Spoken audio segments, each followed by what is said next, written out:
Hello again. It's time for part 3 now. Sorry for having you guys wait so long. I've been busy with other stuff.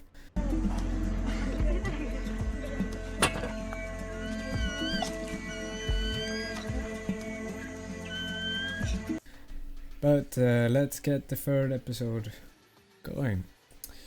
So let's take a look how far we've gotten. Yeah, we've gotten the local player. Now it's time to get the entity list or the entities in the game. So I have loaded up ASSAULTCUBE and I have made a bot game. So to do that, we just go to single player, bot team deathmatch. It doesn't matter what you choose here. I will take 4 players and I will choose this map. Now, to make them idle, you just go to single player and bot settings and check the idle bots checkbox. So, when you have done that, you will get these zombie bots. Doesn't do anything. And we can perform experiments on them. Perfect. Okay. If we load up sheet onion, let me remove that, attach it to AC client. We'll take a look at one player or one entity, the first entity. And if we want to do that, we'll have to get the entity list. Copy the entity list and add address manually. And here we paste the entity list. If we go to the browse this memory region and tools, dissect data / structures, define new structure, we can actually take a look at the entity list from a sheet onion perspective. And since it's a pointer, we go deeper and we have these offsets. Now, there will be, or the players in ASSAULTCUBE are the steps between the players are 4 bytes. So here will be the first entity at 0 and 4 bytes down is the second one. If we take a look at the first player in the entity list, we go down to F8 since that's the health offset. We find that it says 100 here. So we can take a look at the next entity as well, 4 bytes. No, that's C8. Here is F8. F8, 100 health. 4 bytes down more. F8, 100. So if we wanted to make an aimbot, we would just loop through all of these addresses. Alright. Let's take that down. And let's get into the coding. We know that the step is 4 bytes and we know that we first search or get to the entity list, then we add the step as an offset, and then we add whatever we want to get. So X, Y, and Z. Let's close that down because it's making some odd noises. Alright. Get local, and we'll create a new variable which will be a list, and it will be the data type player. We'll call it GetPlayers. Yeah. We'll have a list inside this, which would be our players equals new list player. There we go. So we will return this. We can write that now. So return players. There we go. Now we just have to fill this list with entities. Now, if you have a value for how many players there are, you could just loop, make a for loop and do it is less than the player amount, but we don't have that in this tutorial sadly, so we'll just make a default for loop. So we'll create an integer I, int I equals 0, and while I is less than, we'll take 20 players, so it will loop through 20 players. I is incremented by 1. And what we do with I is that we take I times 4 bytes. So it will go exactly 4 bytes between player or entity. Because we use memory.dll, we'll make a string to not complicate things. We'll call it current string, and we'll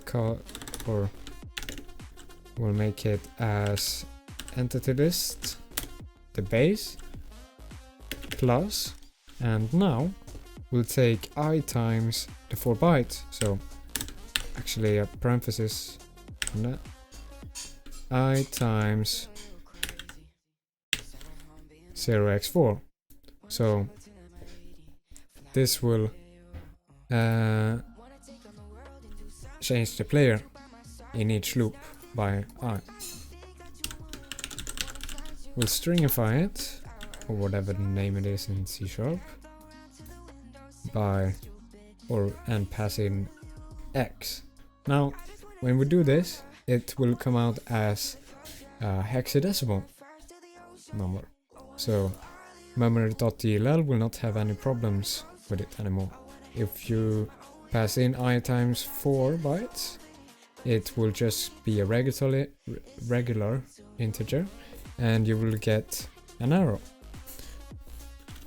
Actually, before that, we'll have to do comma 0x plus.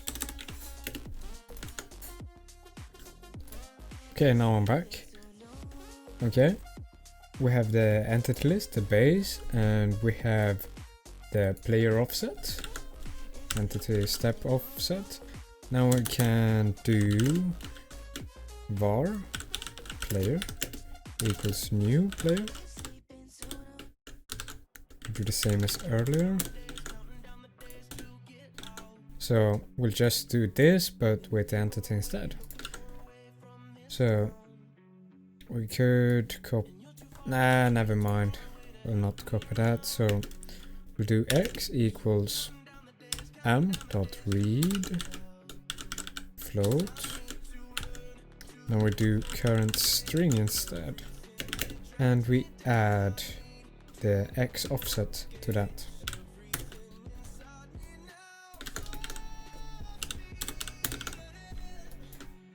Y set y, my god, and set. All right. Oh, and we have to add the health. So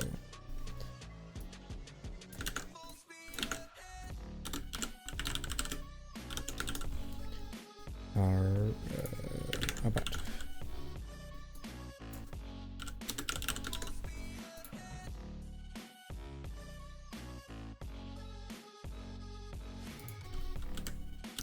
I forgot m.readInt. Alright.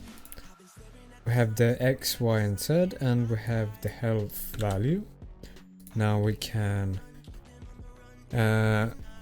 check if the player is dead by doing if, and now we do player dot health is greater than 0 and player dot health is less than 101 perhaps. So it will say that the player is dead if it has more than 102 health, but normally in Assault Cube you don't have more than 102 health. And if the player is alive, we'll add players.add player. Actually, we will need to do one more thing, and that is calculate the magnitude between the entity and the local player. So we don't have a method for that, so let's create the method. It will be in a float, so float get mag. Here we'll pass in a player.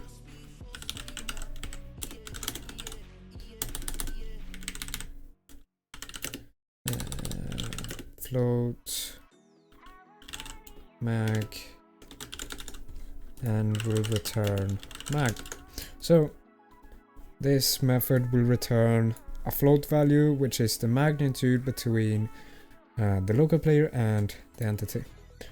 Now, if you remember from school, the formula for getting the magnitude between two vectors is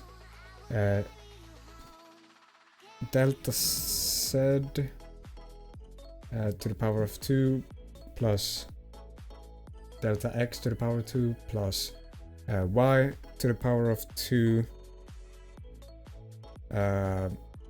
in a parenthesis, then you take the root from that. So we'll have to add math. Oh, I already have that. Alright, but we will use math dot, I forgot to do magnitude equals math dot square root, and now pass in double or a d. Now we will pass in, I almost forgot that we need one more player, which is the entity. So we have the local player and we have the entity. Now we just have to do delta, which is for example x2 minus x1, the further away point. So we do entity minus entity dot x minus player dot x. This will not work because we have to do math dot power, and we have to pass it in like this. So we do delta x plus what? Oh, my bad. Square root plus, and we'll copy that. Y, and Z or C, I don't know. And it has to be a double. That's annoying.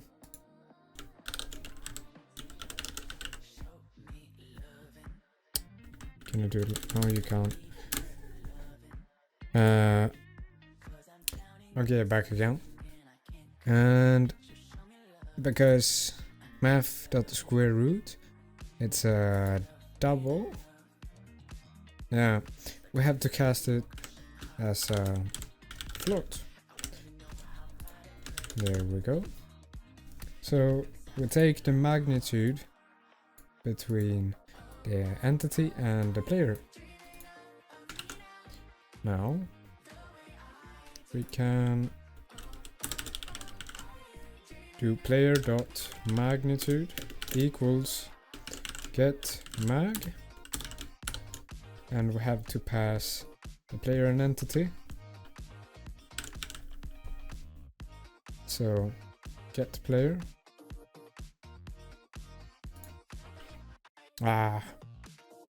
Okay, so when we do get players, I forgot that we need to also pass in the player local. We'll just call it local, because otherwise we wouldn't get the local player from the main AIMBOT function. So we'll do local and then the player. I might find it confusing, but this is the entity and this is the local player. So we get the magnitude between the local player and the enemy. You can choose different words by like calling this enemy or entity, but it will end up in the same ways. Okay, let's take a look. But first of all, we need to do make data or make a variable out of the local player, and we call the local player, and we'll have to do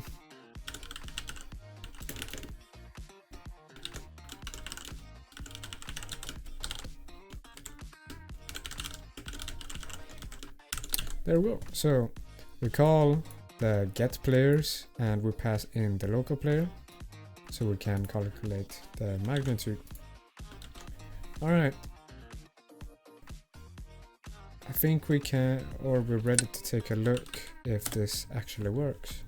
So I'll start ASSAULTCUBE, single player bot team deathmatch.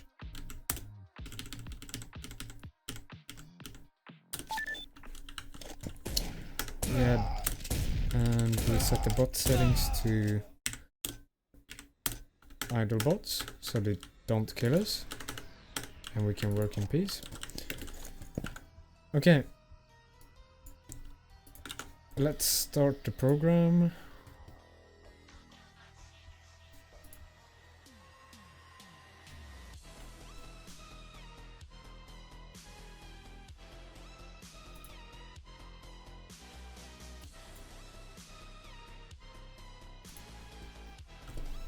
No breakpoint was reached. That's because we don't have a breakpoint. Okay. We'll add a breakpoint on the return players. We want to analyze if we have gotten the correct values. Okay, so the breakpoint was reached and we don't have a players, or we don't have a player, we have a players. And count 3 since there are 3 players or 3 entities. We are the first entity. And if we take a look at the first player, health 100, X, Y, and Z seems to be correct. 100 health, 100 health. We can fact check this by going inside the game. Let's hurt someone. Let's hurt Mike. Sorry, Mike. You will set an example. We start the application again. Breakpoint was reached. 100, so it's not the first. Health 82, the second player. So it seems like our program is working. We can test it with more people. Let's do 16 players. So this is a lot of players. We run the program again. Breakpoint. Players 15. Golden. So here we have the X value, X, health, magnitude, Y, and Z. Now, when we have the local player, we have the entities. Now, we can just take the closest one and we can calculate the angles which are to aim at them. So we'll calculate for the closest player angles. I hope this was somewhat a good tutorial. Probably was messy, but we'll hopefully get there. If you have problems, reach out in the comments, but please follow the video to your best ability. And if it isn't working, it's probably something wrong on your end. I hate to say it, but it probably is. Thanks for watching, guys, and part 4 will probably be out sooner than the wait it took for this video to come out. So thank you guys for watching. I'll see you in the next episode.